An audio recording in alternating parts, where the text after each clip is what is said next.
আসসালামু আলাইকুম। আমি doctor Mukti Rani Saha, gynaecologist and infertility specialist.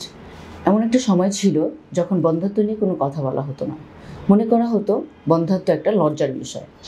কিন্তু আমরা বুঝতে পেরেছি বন্ধ্যাত্ব আসলে একটা মেডিকেল অবস্থা। বন্ধ্যাত্ব আসলে কি? হাজব্যান্ড ওয়াইফ একসাথে 1 বছর কোনো প্রোটেকশন ছাড়া মেলামেশার পর যদি কনসিভ না করে তখন তাকে আমরা বন্ধ্যাত্ব বলি। এবং এই 1 বছর যদি ওয়াইফের বয়স 35-এর নিচে হয়, আর যদি 35-এর উপরে হয় তাহলে এই সময়সীমা কমে হবে 6 মাস। বন্ধ্যাত্বের ইনসিডেন্স হচ্ছে 10 থেকে 15%। এক্ষেত্রে দেখা যায় মেল দায়ী 35 থেকে 40%, ফিমেল দায়ী 35 থেকে 40%, এবং বোথ দায়ী হচ্ছে 20 থেকে 25%। দেখা যায় যে কোনো ট্রিটমেন্ট ছাড়াই প্রথম 6 মাসের মধ্যে 70 থেকে 72% এমনি কনসিভ করে যায়।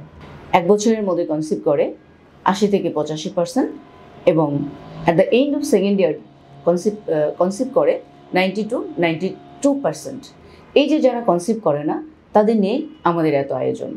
কিছু ফ্যাক্টর বন্ধ্যাত্বকে ইনফ্লুয়েন্স করে, যেমন এজ বাড়ার সাথে সাথে দেখা যায় বন্ধ্যাত্ব বেড়ে গেছে, কারণ এজ বাড়ার সাথে সাথে ফলিকুলার রিজার্ভ, ফলিকুলোজেনেসিস এবং ফলিকুলার কোয়ালিটি সবই কমতে থাকে।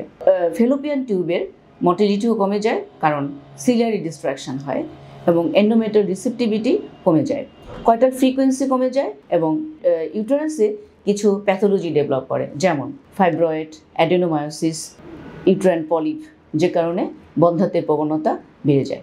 স্মোকিং একটা ফ্যাক্টর। স্মোকিংয়ে দেখা যায় ফলিকুলোজেনেসিস, ফলিকুলার রিজার্ভ কমে যায়, এবং টিউবাল মটিলিটি কমে যায়, এন্ডোমেট্রিয়াল রিসেপ্টিভিটিও কমে আসে। অবেসিটি আর একটা ফ্যাক্টর। অবেসিটির কারণে যখন বিএমআই এর নর্মাল রেঞ্জের উপরে চলে যায় তখন অ্যানোভুলেশন আর অলিগোভুলেশন ডেভেলপ করে, মেনস্ট্রুয়াল অ্যাবনর্মালিটি হয়, এবং আলটিমেটলি দেখা যায় বন্ধ্যাত্ব, মিসক্যারেজের পরিমাণও বেড়ে গেছে। কিছু ড্রাগস যেমন রিসারপিন, সিমেটিডিন এরাও রেসপন্সিবল বন্ধ্যাত্বের জন্য। যদি কেউ অ্যালকোহল 1 গ্লাস পার উইকের বেশি ইনটেক করে, অথবা ক্যাফিন 250 ml পার ডে বেশি ইনটেক করে, তাহলে এটা বন্ধ্যাত্বের উপর প্রভাব ফেলে। দিন দিন বন্ধ্যাত্ব বেড়েই চলেছে।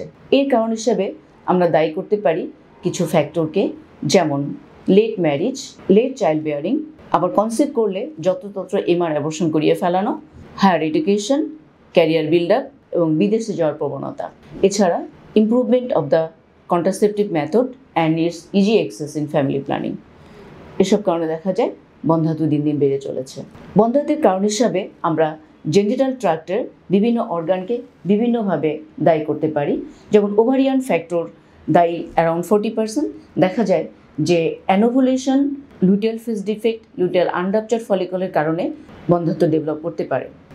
এখানে ওভারিয়ার যে অ্যানোভুলেশন হয় এটার কারণ হিসাবে পলিসিস্টিক ওভারিয়ান সিন্ড্রোম, হাইপোথাইরয়েডিজম, হাইপারপ্রোলেক্টিনেমিয়া, এবং প্রিম্যাচুর ওভারিয়ান ফেইলিউর রেসপন্সিবল।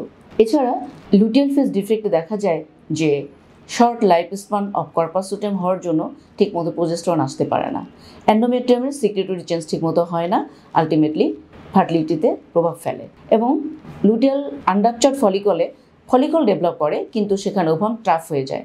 এর ফলে দেখা যায় যে ঠিকমতো কনসিভ করছে না। ফেলোপিয়ান টিউব দায়ী পেলভিক ইনফেকশন, যেমন ক্ল্যামিডিয়া, গনোরিয়া, টিউবারক্লোসিস টিউবকে এফেক্ট করে এবং টিউবাল ব্লকেজ ডেভেলপ করে। পেরিটিউবাল অ্যাডিশনের কারণে টিউবাল মটিলিটি কমে যায় এবং ওভাম পিক আপে হ্যাম্পার করে।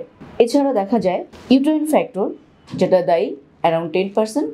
কিছু ফ্যাক্টর যেমন কিছু প্যাথোলজি, যেমন uterine fibroid, adenomyosis, uterine polyp, এছাড়া ম্যালফরমেশন অফ দ্য ইউটেরাস এবং সাম কনজেনিটাল অ্যানোমালিস, এগুলির কারণেও বন্ধ্যাত্ব ডেভেলপ করতে পারে। সার্ভাইকাল ফ্যাক্টর দায়ী অ্যারাউন্ড 5%।